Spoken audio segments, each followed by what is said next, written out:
Elle n'était qu'une femme de ménage dans un hôtel, jusqu'à ce qu'un appel téléphonique en espagnol parfait durant sa pause déjeuner ne change tout. Il l'a entendu. Un milliardaire, qui passait par là, s'est arrêté et l'a observé en silence. Le lendemain, elle a été convoquée dans le bureau exécutif. Sans explication. Sans avertissement. Elle, qui frottait les sols des couloirs, se retrouvait soudainement assise face au mystérieux propriétaire de toute la chaîne d'hôtels de luxe. Sa vie a commencé à prendre un tournant qu'elle n'aurait jamais pu imaginer. Mais qu'attendait réellement cet homme puissant d'elle? Et pourquoi elle? Elle, qui avait toujours été ignorée par le système. Ce n'était pas simplement une histoire de chance. C'était un récit de secrets enfouis, de seconde chance, et d'un lien que personne n'aurait pu prédire. Es-tu prêt à découvrir la suite? 5 heures du matin. Le bruit froid du réveil hurla à travers l'appartement délabré du 3e étage dans le Bronx. Jasmine Brooks, une femme noire de 26 ans, se redressa péniblement de son matelas usé, les yeux encore lourds de fatigue. La lumière des réverbères filtrait à travers les rideaux fins, projetant des ombres sur les murs fissurés comme des cicatrices d'un passé qu'on ne l'avait jamais laissé oublier. La pièce était silencieuse, à l'exception des grincements du vieux radiateur et du vent qui sifflait à travers les fentes de la fenêtre. Elle entra discrètement dans la salle de bain, où le robinet ne proposait que 2 options, froid ou plus froid. Le robinet rouillé grinça lorsque Jasmine pencha la tête sous le jet glacé. Ses lèvres murmurèrent une prière en espagnol, celle que sa grand-mère lui avait enseignée. No merindo. Un jour de plus, une étape de plus. Je n'abandonnerai pas. Malgré ses yeux cernés de fatigue, on pouvait y lire quelque chose qui tenait encore debout. Peut-être de la détermination. Peut-être une étincelle d'espoir que la vie n'avait pas encore complètement étouffée. À exactement 6 heures, Jasmine enfila son uniforme de femme de ménage gris argenté. L'étiquette sur sa poitrine était légèrement rayée. Housekeeping Jasmine. L'étiquette ne disait pas qui elle avait été. Elle disait juste ce qu'elle était aujourd'hui. Dans les rues de Manhattan, l'aube était déjà envahie par le bruit du trafic. Mais dans le bus numéro 11 que Jasmine prit au coin de Burnside, personne ne savait qu'elle avait autrefois été la meilleure étudiante du département de linguistique de NYU. Personne ne savait qu'elle avait été invitée à enseigner le français et l'espagnol en tant qu'assistante. Il ne voyait qu'une fille noire avec de simples tresses, portant des écouteurs bon marché et serrant contre elle une petite boîte à lunch en plastique. Les yeux toujours baissés. Elle arriva à 6h45 à l'hôtel Belgrave Manhattan, un lieu où murs en marbre, lustres en cristal français et tapis persantissés à la main n'étaient pas faits pour des gens comme elle. Le bâtiment de 52 étages, au cœur de l'Upper East Side, accueillait PDG, politiciens, stars de cinéma et milliardaires étrangers. Mais Jasmine n'était pas là pour des vacances. Elle entra par la porte de service réservée aux employés. Personne ne la salua. Personne ne la regarda. Les couloirs de service étaient toujours plus froids. Quelques collègues fatigués lui firent un signe de tête, auquel elle répondit brièvement, avant d'entrer dans l'ascenseur de service. Sa mission du jour, les étages 35 à 40, chambres exécutives. L'hôtel exigeait que chaque surface vitrée soit impeccable, que chaque lit soit fait à angle droit, et que chaque serviette soit pliée en 3 couches avec le logo vers l'extérieur. Jasmine travaillait vite, efficacement, sans jamais se plaindre. C'est pour cela qu'on la gardait. Pas pour ses compétences, mais parce qu'elle était silencieuse et efficace. Au milieu de ces chambres luxueuses, elle était comme une ombre. Quand un client ouvrait la porte, elle baissait immédiatement la tête, sans jamais engager la conversation, sans jamais croiser le regard. Exactement ce que l'hôtel considérait comme une bonne employée, invisible. Mais personne ne savait que chaque soir, après 10 heures de travail, Jasmine prenait le train QNE jusqu'à la bibliothèque publique près de Brooklyn Heights. Là, elle utilisait les ordinateurs gratuits pour pratiquer l'espagnol spécialisé, lire des textes culturels, des dialogues juridiques et des vidéos de simulation pour interprètes. Personne ne savait que, même si elle récurait les toilettes de la suite présidentielle, son esprit était toujours occupé par les langues, et que son rêve n'était pas mort. Il attendait simplement une opportunité. Et ce jour-là, elle ne le savait pas encore, mais c'était le jour du destin. Un moment qui allait tout changer. Un appel qui allait réveiller le monde qui lui avait tourné le dos. Mais le destin, avant d'ouvrir la porte, nous fait souvent vivre dans l'obscurité pendant très longtemps. Jasmine Brooks s'était déjà tenue devant le pupitre de la New York University, applaudi pour son essai de linguistique comparé entre le espagnol natif et le espagnol illusoire. Elle avait été invitée à devenir assistante d'enseignement, personnellement recommandée par le professeur Mateo Sanchez pour une bourse d'études supérieures en traduction internationale. On l'appelait autrefois le joyau du programme de linguistique, mais personne ne l'avait averti que ce joyau serait oublié lorsque la réalité entrerait en collision avec ses rêves. Lorsque sa mère, Darlene Brooks, fut diagnostiquée avec un cancer du pancréas en phase terminale, Jasmine reporta immédiatement son stage aux Nations Unies. Elle vendit son ordinateur portable et refusa une bourse Fulbright. Pendant les gardes de nuit à l'hôpital, elle s'occupait de sa mère tout en essayant d'étudier sur son téléphone. Mais chaque dose de chimiothérapie arrachait une page de ses rêves, sans pitié.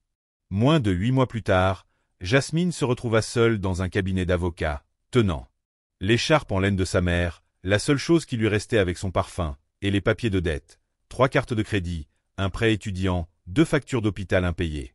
Un total de plus de 68 000 $. Sans aucune autre option, Jasmine rangea ses dossiers de demande de bourse. Et puis, par un froid jour d'octobre, elle descendit la rue Lexington dans son manteau usé, aux épaules effilochées, frappant aux portes de tous les hôtels, demandant un emploi. N'importe quel emploi. C'est ainsi qu'elle entra dans le monde souterrain de l'industrie du service de luxe, ceux qui créent la beauté sans jamais avoir le droit d'en faire partie. L'hôtel Belgrave Manhattan était un lieu où le pouvoir circulait librement, mais les gens comme Jasmine n'étaient autorisés qu'à baisser les yeux. Chaque jour de travail était une performance silencieuse. Au-dessus, le tintement des verres en cristal, les rires brefs des gens en costume Armani. En dessous, le bruissement des serpillières et la retenue silencieuse des mots étouffés. Jasmine n'avait jamais fait d'erreur. Mais cela n'empêchait pas Donna Puy, la superviseuse du 38e étage, de trouver constamment des raisons de la réprimander. Donna, une femme blanche d'âge moyen au visage toujours rougi comme du vieux vin, adorait contrôler chaque oreiller, chaque serviette pliée avec 5 degrés de décalage. J'ai vu une petite tache d'eau sur le miroir de la chambre 3812. Très décevant.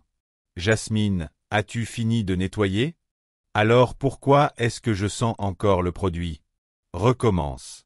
Si c'était moi qui dirigeais cet hôtel, je t'aurais viré le mois dernier. Mais heureusement pour toi, je ne suis pas Monsieur Walker. Jasmine baissait simplement la tête. Chaque fois qu'elle se faisait gronder, elle pensait à sa mère. Si elle avait été encore vivante, elle lui aurait dit de ne pas pleurer. Elle aurait dit, c'est temporaire. Tu n'es pas né pour être enseveli sous des chiffons à poussière. Mais certains jours, elle y croyait.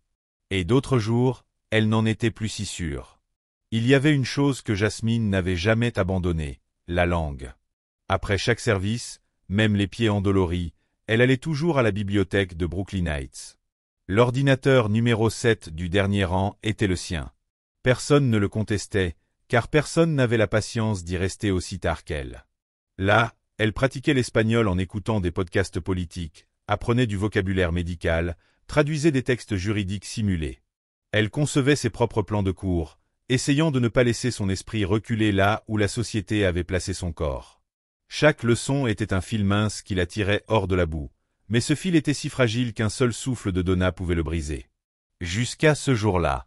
Un jour comme les autres, mais quelque chose avait changé. Cet après-midi-là, Jasmine apporta sa boîte à déjeuner en plastique dans la salle de pause du sous-sol B1. Elle s'assit seule dans le coin le plus éloigné, là où la caméra de sécurité avait la vue la plus faible, mangeant son riz aux haricots rouges tout en lisant les actualités en espagnol sur son téléphone. Soudain, son téléphone vibra. Un message apparut. Felicidades Jasmine. Félicitations Jasmine. Tu as réussi l'examen à un niveau professionnel. C'était le professeur Mateo Sanchez. Son cœur manqua un battement. Elle le rappela aussitôt. Et quand il décrocha, elle cria presque en espagnol. De Vera? Professor. De Verda. Lo logré? Le rire chaleureux de Mateo résonna dans le téléphone. Non seulement tu as réussi, mais tu as excellé. Elle rit, les yeux pleins de larmes. Les années de sacrifice, les études nocturnes, les trains en retard, tout était enfin récompensé. Elle s'était prouvée à elle-même qu'elle en était capable. Mais elle n'avait aucune idée que, à ce moment précis, quelqu'un d'autre écoutait. Quelqu'un qui ne mettait jamais les pieds dans la salle du personnel. Quelqu'un que tous les employés étaient formés à ne jamais regarder dans les yeux. Quelqu'un qui allait changer sa vie d'une manière qu'elle ne pouvait pas encore imaginer. Elle n'avait aucune idée que, pendant qu'elle riait en espagnol, une silhouette se tenait dans l'embrasure de la porte de la salle de pause, l'observant silencieusement, ses yeux perçants ne la quittant pas une seule seconde. Le jour, Jasmine Brox frottait les sols des étages VIP, où les portes avaient des poignées dorées et les plaques de chambre gravées en lettres embossées. L'atmosphère y était toujours calme, impeccable, tendue comme une corde d'arc. Un simple grain de poussière suffisait à justifier une réprimande, mais Jasmine ne se plaignait jamais. Elle se déplaçait en silence, comme une ombre, entendant le glissement des chaussures en cuir sur le sol sans jamais lever les yeux. Elle avait appris à exister parmi des gens qui ne voulaient pas la voir, non pas parce qu'ils la détestaient, mais parce qu'elle était assez invisible pour ne pas être détestée. Et la nuit, elle retournait dans son monde, celui du vocabulaire, de la grammaire et des structures complexes en espagnol pour le droit, la médecine et les communications. Chaque soir, à la bibliothèque de Brooklyn Heights, elle ouvrait discrètement le site de préparation à l'examen de lait, mettait ses écouteurs bon marché et appuyait sur « Lecture ». Chaque clic était un pas de plus pour s'accrocher à un rêve presque enterré. Personne ne le savait. Personne, sauf une seule personne. Celle que les employés osaient seulement appeler par son surnom, Monsieur Salle de Verre, car son bureau, situé au dernier étage, était entouré de 3 murs en verre renforcé, surplombant tout l'hôtel tel un ange gardien froid et silencieux. Son vrai nom était Grayson Walker, milliardaire fondateur et PDG de Walker Holdings, un conglomérat possédant près de 40 hôtels de luxe dans le monde entier. On disait qu'il avait été un enfant ayant survécu au camp de réfugiés dans le Dakota du Sud, s'élevant de rien pour devenir l'un des hommes les plus puissants de l'industrie hôtelière. Et justement pour cette raison, il ne tolérait aucune négligence. Dans les cercles internes, il était réputé pour être exigeant, froid et impitoyable face aux erreurs. Beaucoup d'employés n'avaient jamais vu son visage. Ceux qui avaient croisé son chemin avaient tous une chose en commun. Ils étaient soit rapidement promus, soit licenciés sans préavis, avec un simple email disant « Contrat terminé ». Donna Puy, la superviseuse de l'étage de Jasmine, faisait partie des rares à l'avoir rencontrée directement lors d'une réunion d'urgence. Depuis ce jour, elle traitait l'entretien de son étage comme s'il s'agissait d'une question de vie ou de mort, et cela signifiait que Jasmine devenait souvent son bouc émissaire. « Tu crois que juste nettoyer le sol, ça suffit ?»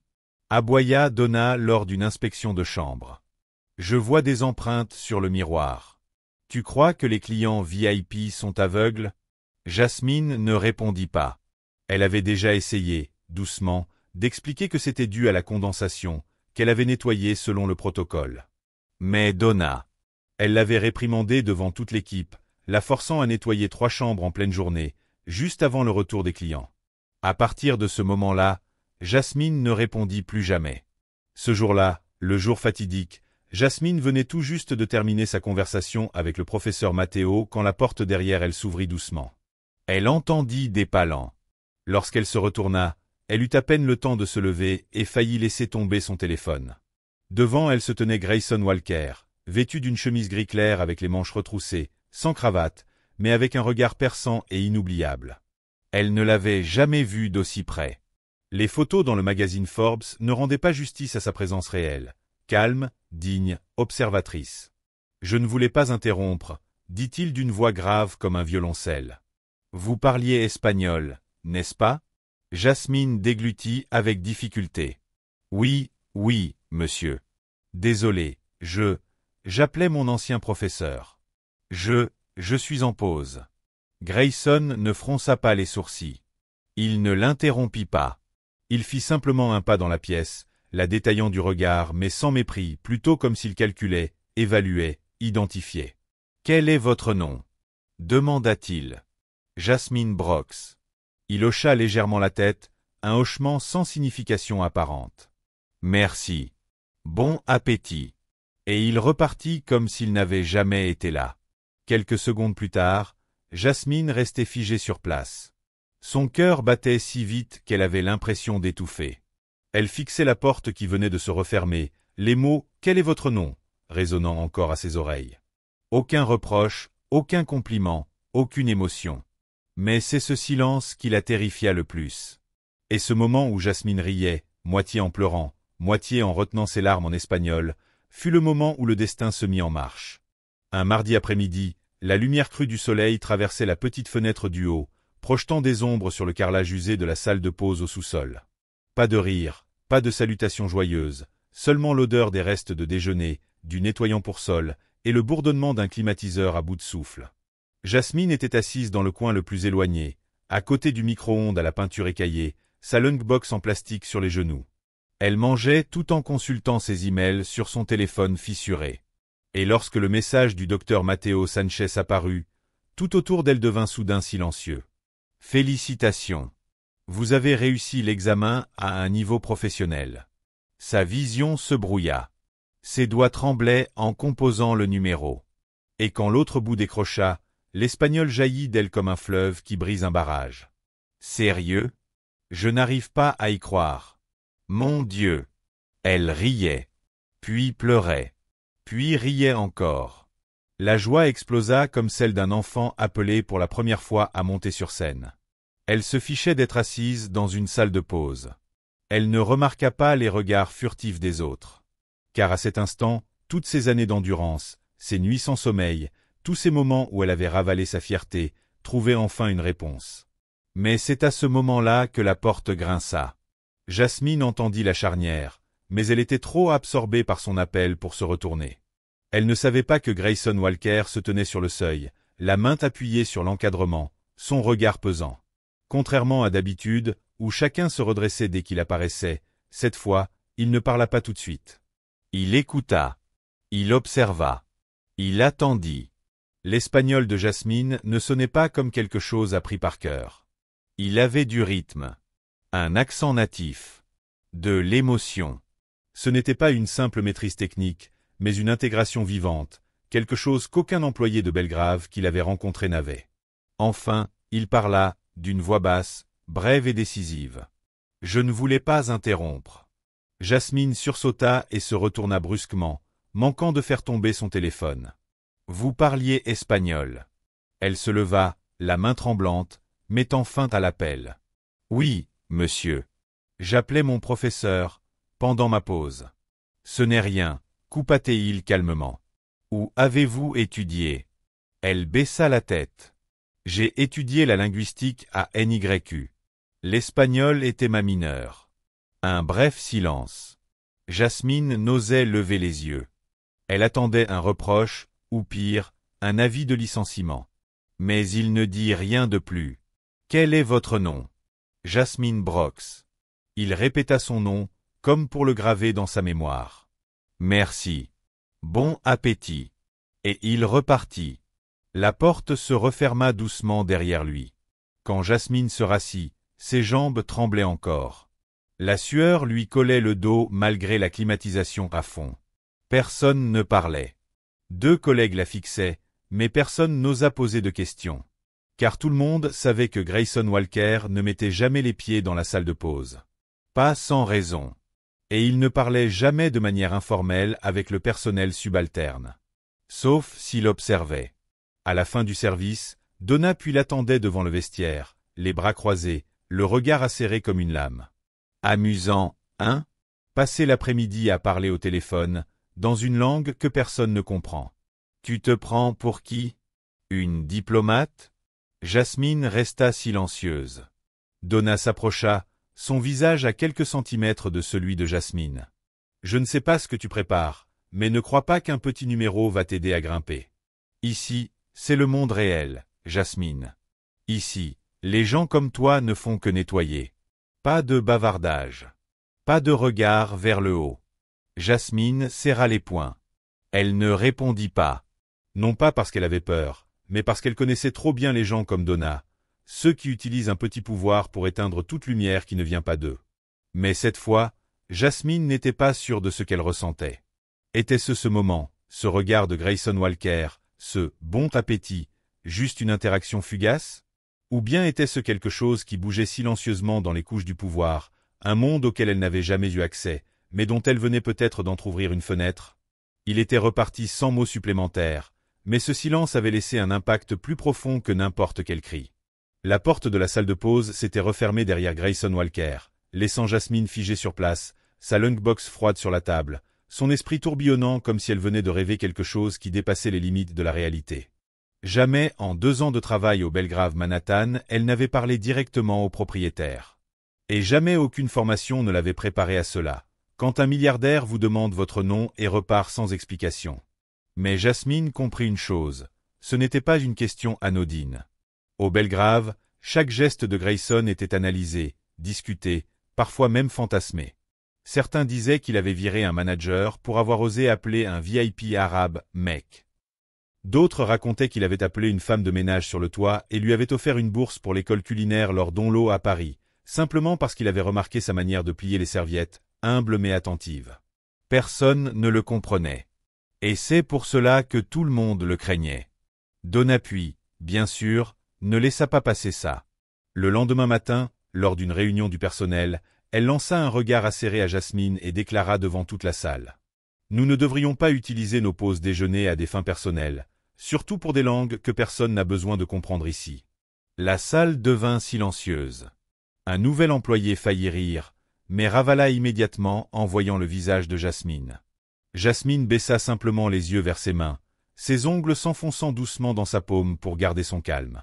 Pas à cause du commentaire, mais à cause de la peur persistante que ce moment d'hier n'ait été qu'une illusion, une moquerie cruelle du destin. Mais cet après-midi-là, alors qu'elle nettoyait les tables du salon exécutif au 38e étage, Jasmine reçut un message du superviseur de quart. Marcus, il un homme calme et réservé qui n'envoyait presque jamais autre chose que des consignes de planning. « Brox, les RH veulent vous voir. » À cet instant, le cœur de Jasmine tomba dans ses talons. Aucune explication, aucune raison claire. Juste une seule phrase, comme une convocation à un interrogatoire. Elle retira ses gants, se lava les mains dans les toilettes, ajusta ses cheveux, et marcha silencieusement vers l'ascenseur arrière menant au bureau exécutif, un endroit où le personnel de ménage ne mettait presque jamais les pieds. Le bureau des ressources humaines se trouvait au 5e étage, l'étage administratif, où l'éclairage n'était pas d'un jaune doux comme dans les étages des invités, mais d'un blanc froid, comme dans un hôpital. Chaque porte fermée semblait porter un poids propre. Jasmine avançait dans le couloir, les paumes moites, le cœur battant si fort qu'il semblait prêt à exploser. Elle frappa légèrement 3 fois à la porte en verre dépoli sur laquelle était écrit Valérie Green, directrice des ressources humaines. À l'intérieur, Madame Green, une femme blanche d'une 50aine d'années avec des cheveux platine attachés et des lunettes à monture noire, triait des papiers. En voyant Jasmine entrer, elle leva les yeux, un mince sourire sur les lèvres, difficile à qualifier de poli ou sarcastique. « Entrez, Jasmine.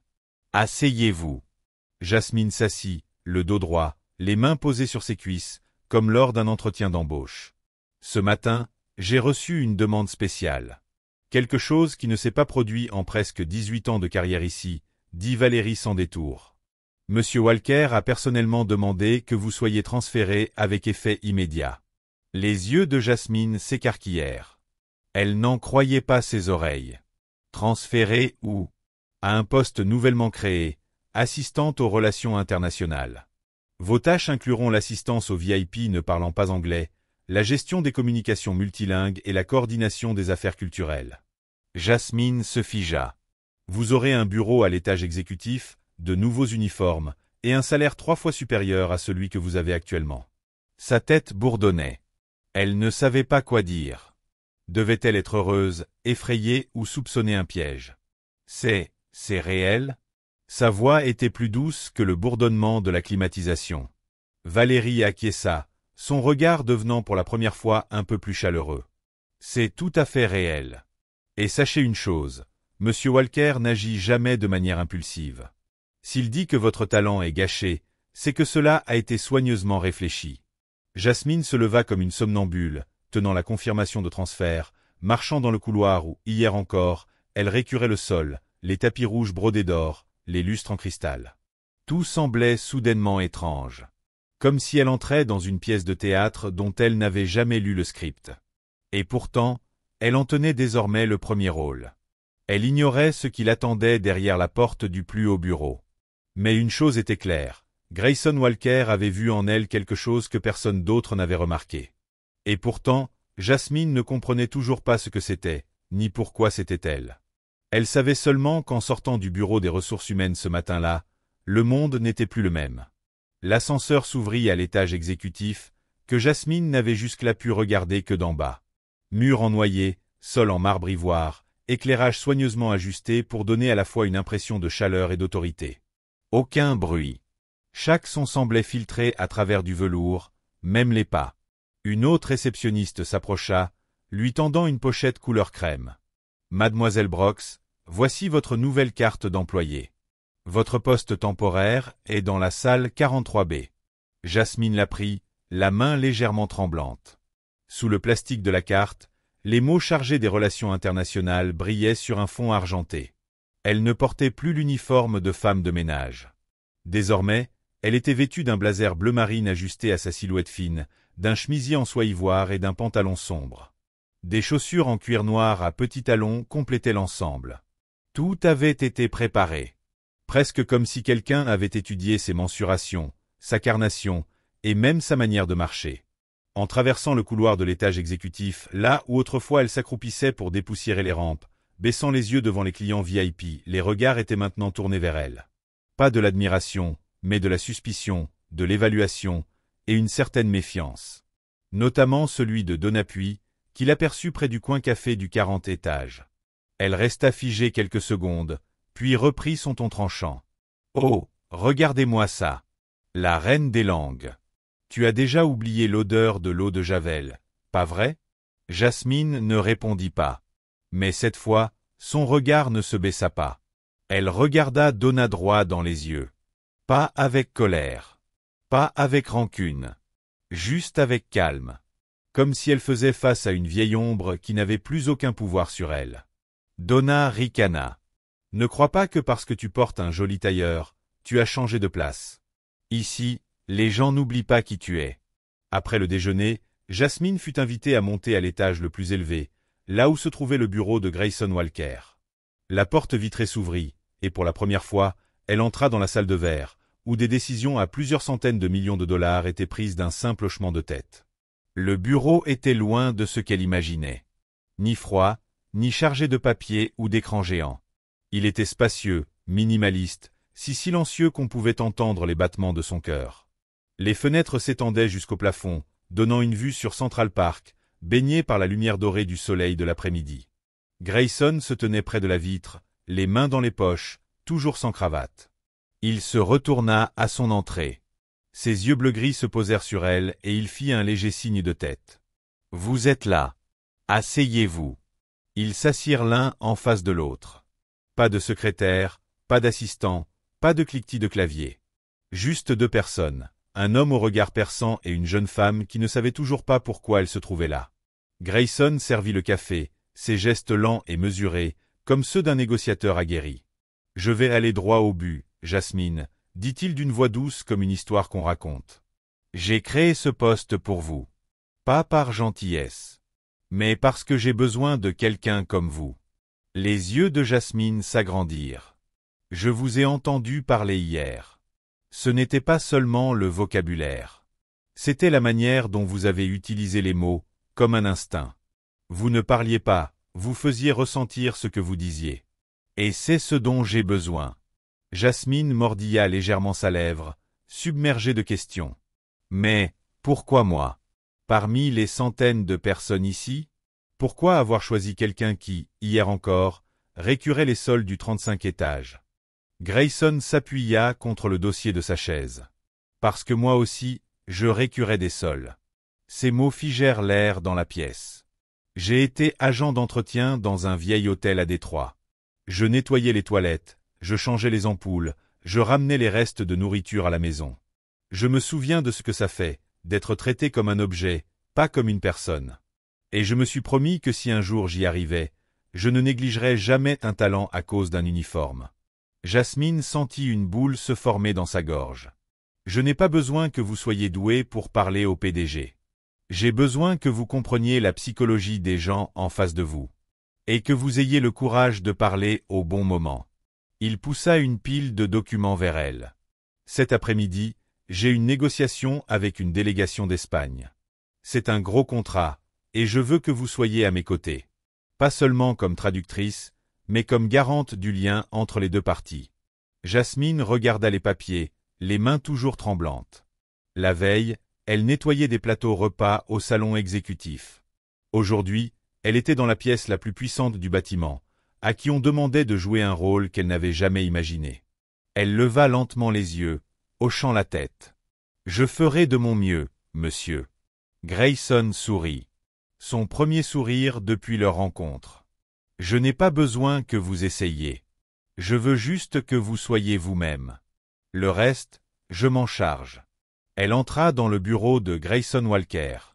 Il regardait l'horizon new-yorkais, et elle eut l'impression de quitter définitivement son ancienne vie. Son costume bleu marine taillé sur mesure lui allait parfaitement, son chemisier en soie ivoire illuminait son teint, et ses chaussures en cuir souple ne faisaient aucun bruit. Dans le miroir, elle avait l'allure d'une cadre supérieure de Belgrave. Mais à l'intérieur, son cœur battait toujours avec l'angoisse de la jeune fille qui avait dormi dans une chambre moisie du Bronx. Le couloir de l'étage exécutif était plus fréquenté que d'habitude. Les regards qu'elle fuyait autrefois étaient désormais braqués sur elle. Certains surpris, d'autres mal à l'aise, et d'autres encore pleins de soupçons. Elle entendit quelqu'un chuchoter derrière elle. C'est elle, celle qui faisait le ménage au 35 étage hier? Qu'est-ce que fabrique Grayson Walker? Probablement encore un coup de com' sur la diversité. Elle quittera l'entreprise dans quelques semaines. Jasmine gardait la tête haute, sa main serrant la fine tablette avec le planning de l'après-midi. Chaque pas lui donnait l'impression de comprimer toute sa vie, comme si elle marchait sur les préjugés éparpillés le long du tapis rouge. Mais elle ne s'arrêtait pas. Elle ne reculait pas. Elle ne baissait plus la tête. La porte du bureau de Grayson était ouverte. Il était toujours debout, de dos, regardant Central Park, où les arbres nus de mars restaient figés après un hiver glacial. En entendant des pas légers, il se retourna, les yeux illuminés d'une satisfaction discrète. « Tu es exactement comme je t'avais imaginé, » dit-il. « Alors, comment tu te sens ?» Jasmine hésita. « On dirait que je viens d'entrer dans un rêve, mais je ne suis pas sûr d'être prête à me réveiller. » Grayson sourit doucement. Un sourire rare. Pas pour la presse, ni pour les partenaires d'affaires, mais un sourire sincère. Peut-être. Mais tu ne rêves pas. Et tu n'as pas besoin d'être prête. Il suffit que tu sois là. Il lui servit un verre d'eau, ni café, ni vin, puis lui tendit une liste. La délégation d'investisseurs de Madrid, 6 personnes. Ils ont travaillé avec le Ritz-Carlton, mais cette fois, ils veulent quelque chose de plus personnel. Je ne veux pas que tu fasses autre chose que maintenir une atmosphère chaleureuse. Jasmine acquiesça, bien que sa gorge soit sèche. Comment une femme qui avait été autrefois invisible pouvait-elle désormais être celle qui donne le ton pour une négociation à 280 millions de dollars? À exactement 14 heures, la salle de réunion vitrée au 50e étage s'ouvrit. Les Espagnols entrèrent, costumes taillés sur mesure, cravates en soie, regards acérés comme des lames. À la tête du groupe se trouvait ce Nord Carlos Martin, un visage bien connu des magazines économiques européens. Grayson serra les mains de chacun, poli mais sans exagération. Jasmine, elle, les suivait calmement, les saluant dans un castillan impeccable. « Bienvenido à Belgrave Manhattan. Nous sommes honorés de vous recevoir. » Un léger froncement de sourcils, puis un sourire. Ce Nord Carlos hocha la tête, comme s'il cochait mentalement un critère invisible. L'atmosphère dans la salle était d'abord tendue, comme une corde trop tendue. Chacun prêt à riposter, protéger ses intérêts, et anticiper les intentions de l'autre. Jasmine comprit que son rôle n'était pas seulement de traduire. C'était de créer du lien, d'éviter que la langue ne devienne une arme. Le moment le plus délicat arriva quand ce Nord Carlos lança à moitié en plaisantant. « Nous avons eu un partenaire à New York. Il parlait argent. Et vous ?» Grayson n'avait pas encore répondu. Jasmine sourit, s'inclina légèrement. « Et nous parlons par nos actions. Mais si nécessaire, nous savons aussi écouter avec le cœur. » Un silence tomba dans la salle. Puis ce Nord Carlos éclata de rire.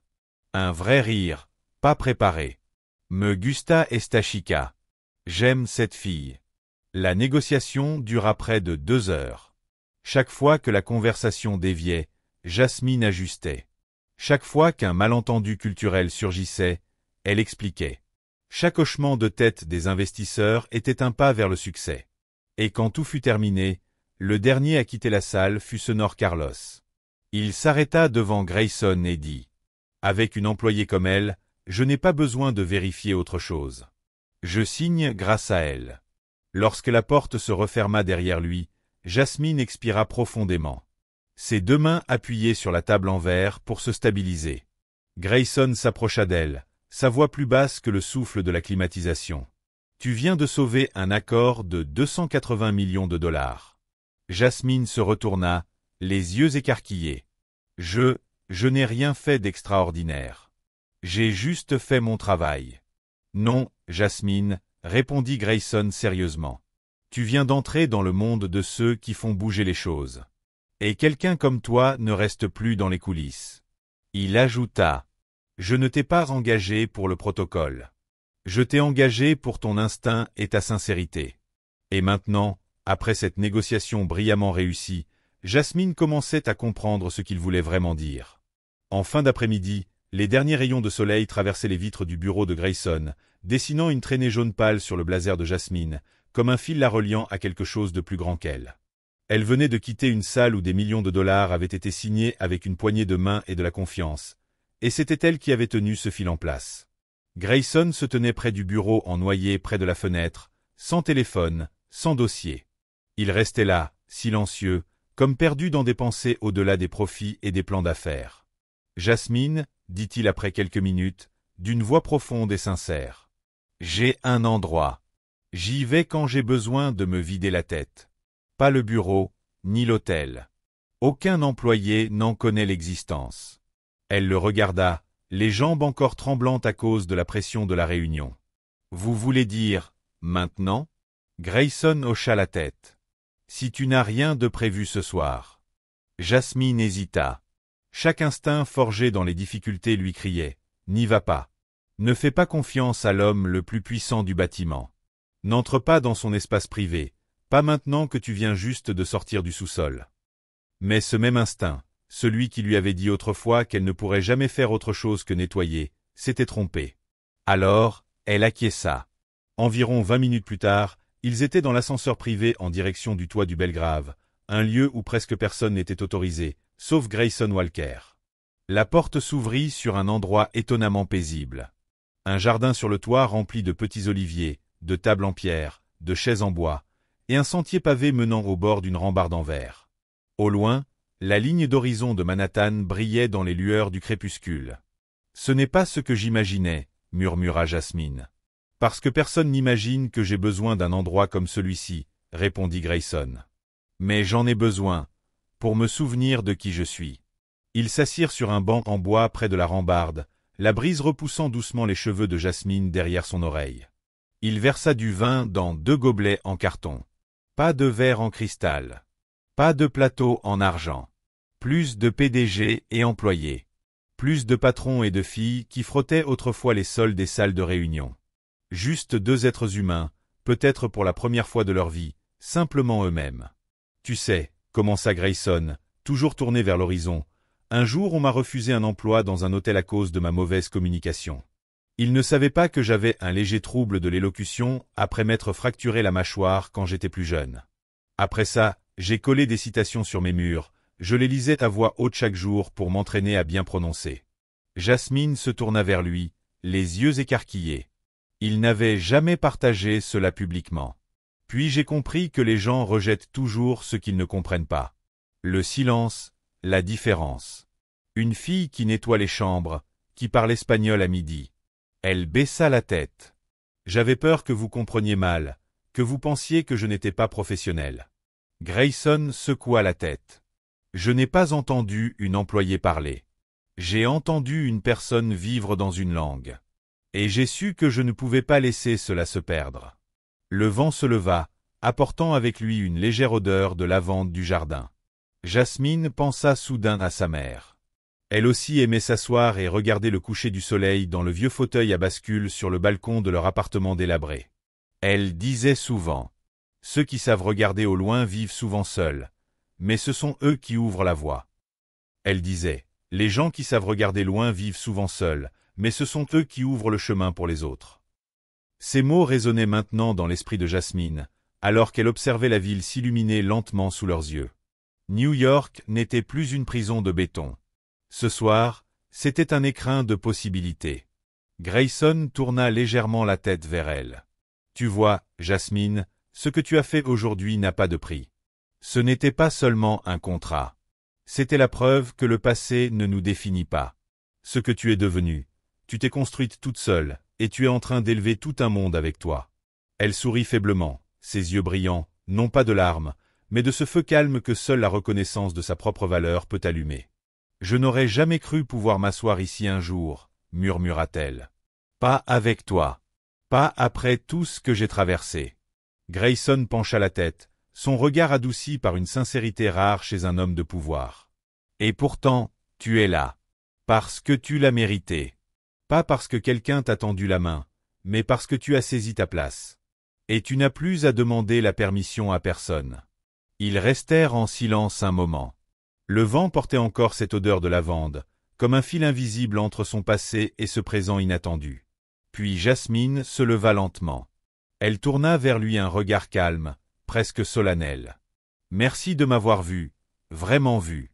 Même quand moi je ne le pouvais pas encore. » Grayson se leva à son tour. « Merci à toi de m'avoir rappelé que parfois, les plus grandes forces naissent dans l'ombre. » Ils quittèrent le toit ensemble, leurs pas résonnant doucement sur le pavé. Ce soir-là, aucun contrat n'avait été signé sur du papier. Mais quelque chose de plus grand avait été conclu, la reconnaissance silencieuse de deux êtres qui avaient porté leurs cicatrices jusqu'au sommet, et qui avaient choisi de ne plus les cacher. Et quand Jasmine descendit de ce toit, elle n'était plus simplement une employée. Elle était une femme qui savait désormais que sa voix comptait, que son histoire avait du sens, et que même dans les lieux les plus inaccessibles, elle pouvait marcher la tête haute. Parce que parfois, changer le monde ne commence pas par un discours ou un manifeste, mais par une seule femme, debout dans une salle, parlant avec son cœur.